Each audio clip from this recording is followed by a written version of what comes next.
Today, the FBI announced it is backing the CIA's assessment that Russian hackers did help Donald Trump win the presidency.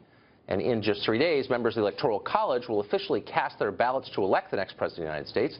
Some of those electors are demanding to hear intelligence briefings before casting their votes. One of those pushing for a briefing is Brett Chafalo. He's a Democrat and an elector from Washington State. Thanks a lot for joining us, Brett. Thanks for having me again, Tucker. As I understand it, not simply asking for a briefing, and I think all of us would like to know more about what the intel shows or what the analysis is, but you're also saying that though a Democrat elector, you are not going to vote for Hillary Clinton, and moreover, you're going to try to encourage Republican electors, your fellow electors, not to vote for Trump in an effort to take the election away from Trump. Am I characterizing that correctly? That's about right. That's about right. So the obvious question is, what gives you the right to do that? Well, I think as an American citizen and an elected elector, I have the right to discuss these grave issues with all the other electors. We're not trying to demand that they do anything. We're trying to give them the support and the information they may need to make a decision that they may want to make on their own. A lot of Republican electors have told us about grave concerns they have about Donald Trump's fitness for presidency. Okay, but you haven't answered my question where that right comes from. I mean, you're an American citizen. Of course you have a right to your opinion and a right to discuss it, but you're not just expressing your opinion. You're trying to affect the outcome, the final outcome of a presidential election in which tens of millions of people voted, and you are in effect saying that we as the 538 electors have a right to change the result of the election. And my question again is, where did you get that right? You said you were elected by whom? I didn't vote for you. Well, I mean, you asked for, well, the people of Washington did. When people go out and vote for president, they're actually voting for a slate of electors. That's clear in the Constitution, and that's really where I get my right. The Constitution, the instructions the Founding Fathers left for us regarding the Electoral College. Right. It's our responsibility to stop someone who we believe is completely unfit for the presidency, who may be a demagogue and may be connected to foreign powers, to stop that person from becoming president. So you actually answered my question, but not in the way you thought. You were not elected by the people of the state of Washington. You were elected by a political party, not in a popular election, but with a very small number of voters. The voters of the state of Washington gave you the power to do their will, which was to see Hillary Clinton elected, and yet you're going to ignore that and vote for someone else. Now, I'm not a Hillary Clinton fan, but I just love to know why you think you have the right to ignore your whole purpose for being there. Well, to be fair, I don't think I'm ignoring it. I've taken everything everyone has had to say through this process and considered it. That being said, at the end of the day, we have to go back to the Constitution. The Constitution does not mention the popular vote at all in any situation. And therefore, the presidential election has not happened yet. It happens on December 19th. The election of slates of electors are what has already happened. And I realize that it angers a lot of Americans that it doesn't feel like it's democratic. And frankly, on December 20th, I might join them in trying to get rid of the Electoral College. That being said, right now, we have to follow the law of the land. And for me, that's the Constitution. And I am trying to support it and respect it the best I know how. But that's just silly. I mean, the Constitution does not suggest that you should vote in the way that you are. It doesn't say anything about that at all, as you know, in Article 2, nor in the 12th Amendment. So you're just kind of freelancing. No group of electors has ever handed the presidency to someone other than the winner of the Electoral College. So this is totally without precedent.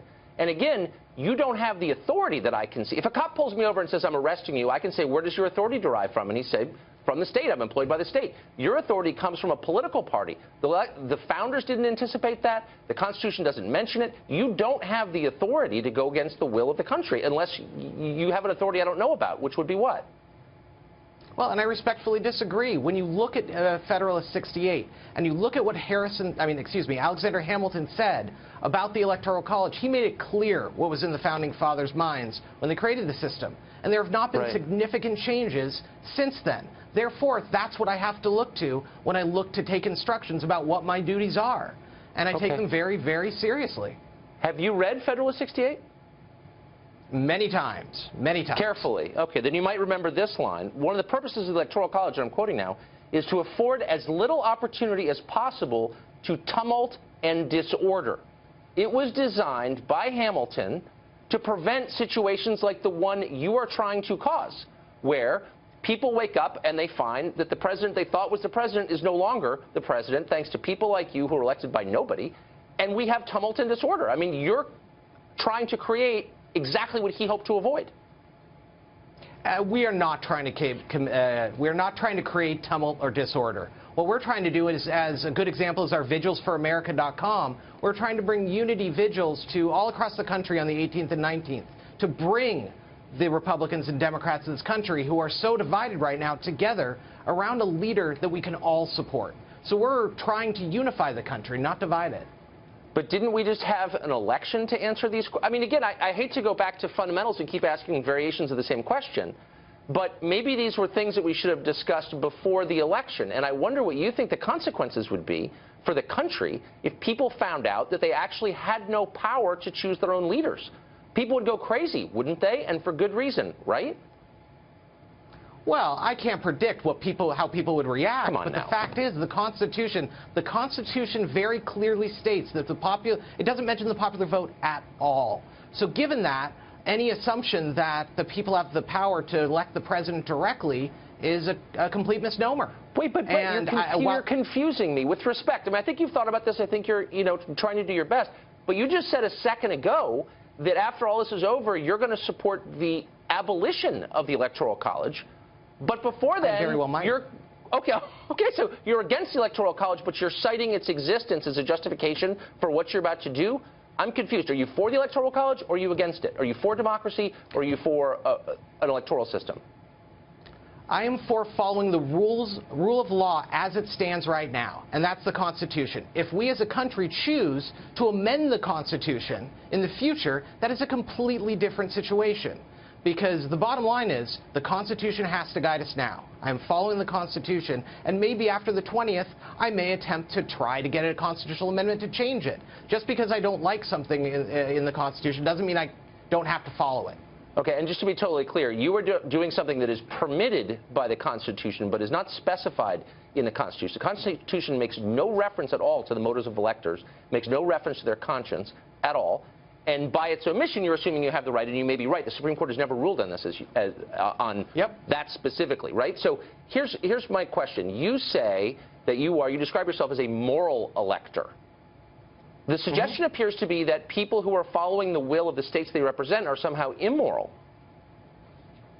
I don't think that's fair. If their moral compasses tell them that they need to vote for the general election winner in that state, then that's fine. That's their moral compass. When I looked at this situation and deliberated and investigated, I came to this conclusion. And I feel very comfortable ethically, legally, and morally in the decisions I've made. Obviously you do. And I just want to make it clear that you are a Democrat. You are, in effect, pledged to Hillary Clinton. And if she had won the election and there were, a bunch of Democrats saying, we're going to try to put Bernie Sanders in, or whatever, I would be against that. This is not a matter of flacking for Trump. It's a matter of recognizing the instability that might result from what you're doing. So that's my point. Anyway, Brett, thanks a lot for coming on and explaining it. I appreciate it.